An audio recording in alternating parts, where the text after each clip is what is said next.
The morning sun cast long shadows across Fort Bragg as soldiers hurried to their daily duties. Among them walked Michael Davis, a quiet man in his early 30s who worked in the administrative office. His wire-rimmed glasses caught the light as he made his way through the bustling compound, carrying a stack of files under his arm. Most soldiers barely noticed him as he passed by, dismissing him as just another desk jockey who spent his days buried in paperwork. Michael had been working at Fort Bragg for 3 years, handling supply requisitions, personnel files, and training schedules. He was the kind of person who blended into the background, never causing trouble, never drawing attention to himself. His colleagues in the office knew him as reliable and thorough, but beyond that, few people bothered to learn much about the man behind the desk. What they didn't know was that Michael had a past that would have surprised them all. Before taking the clerical job, he'd spent 8 years in special forces, serving in some of the most challenging missions overseas. He'd earned numerous commendations for his service, including expert marksman badges and hand-to-hand combat certifications. But a shoulder injury during his final deployment had forced him to step back from active duty, leading him to accept the quieter role in administration. Michael preferred it this way. The constant adrenaline and life-or-death decisions of his previous career had taken their toll, and he found peace in the routine of office work. He enjoyed the predictability of filing reports, processing requests, and ensuring that the paperwork flowed smoothly through the system. It gave him a sense of purpose without the weight of commanding troops or making split-second tactical decisions.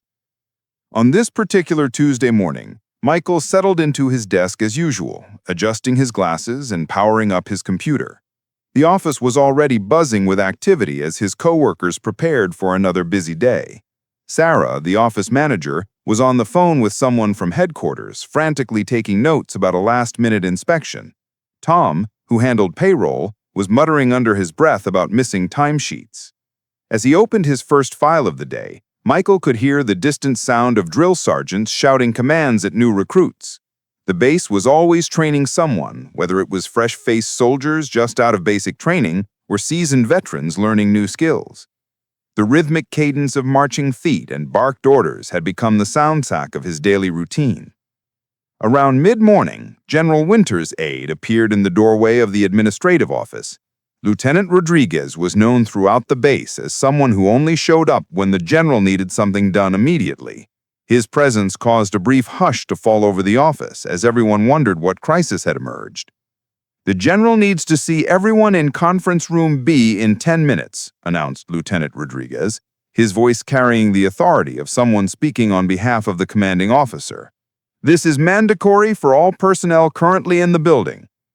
Michael saved his work and joined the small group of office workers making their way down the hall. Conference Room B was typically used for briefings with visiting officials or important strategic meetings.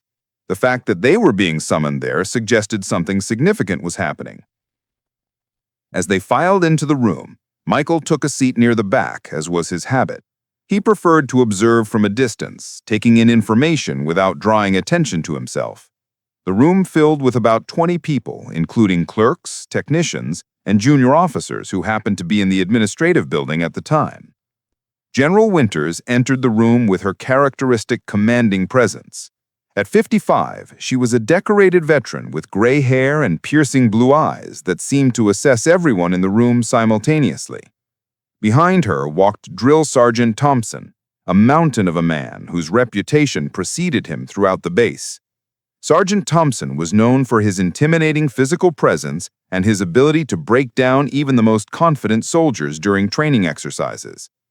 "Ladies and gentlemen," General Winters began, her voice filling the room with authority, "I have a unique situation that requires immediate attention. As you may know, we're hosting a delegation of international military observers next week.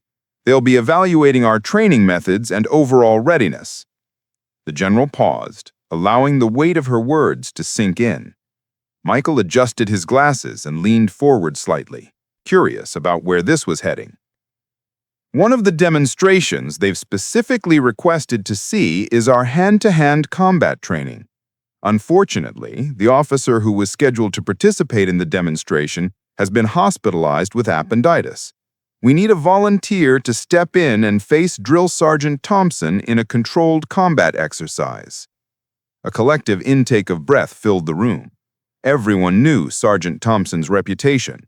He was not only massive and intimidating, but also held multiple black belts in various martial arts.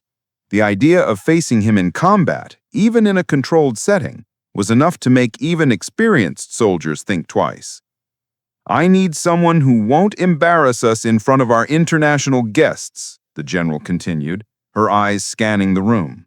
"This is a voluntary assignment, but I'm hoping someone here has the courage to step forward and represent this base with honor." The room fell into an uncomfortable silence. Michael could see his co-workers shifting nervously in their seats, avoiding eye contact with the general. Even some of the junior officers seemed reluctant to volunteer for what appeared to be a guaranteed defeat at the hands of the intimidating drill sergeant. Sergeant Thompson stood with his arms crossed, a slight smirk playing at the corners of his mouth. At 6'4" and weighing close to 250 pounds of solid muscle, he cut an imposing figure. His reputation for demolishing opponents in training exercises was well earned, and everyone in the room was acutely aware of it. Michael found himself studying the situation with the analytical mind that had served him well in his Special Forces days.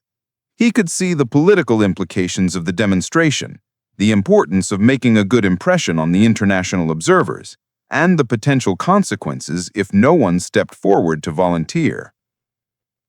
The silence stretched for what felt like an eternity. Michael watched as the general's expression grew increasingly concerned with each passing second. The international demonstration was clearly important to her, and the lack of volunteers was creating a serious problem.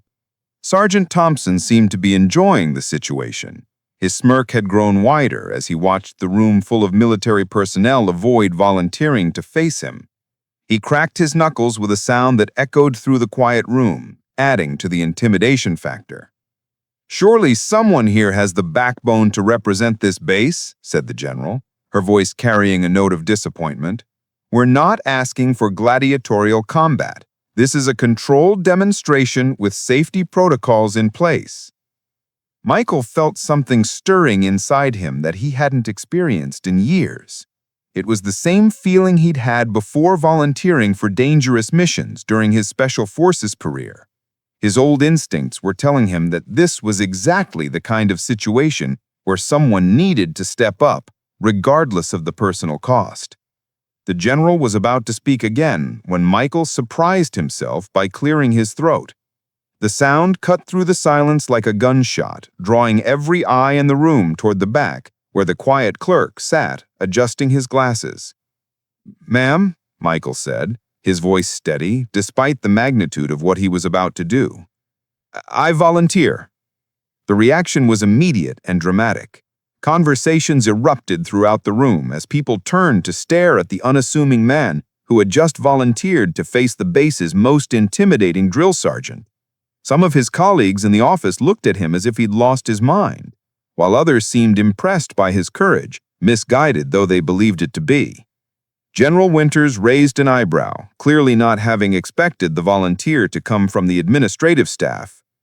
"Mr. Davis, is it?" she said, consulting a roster on her clipboard.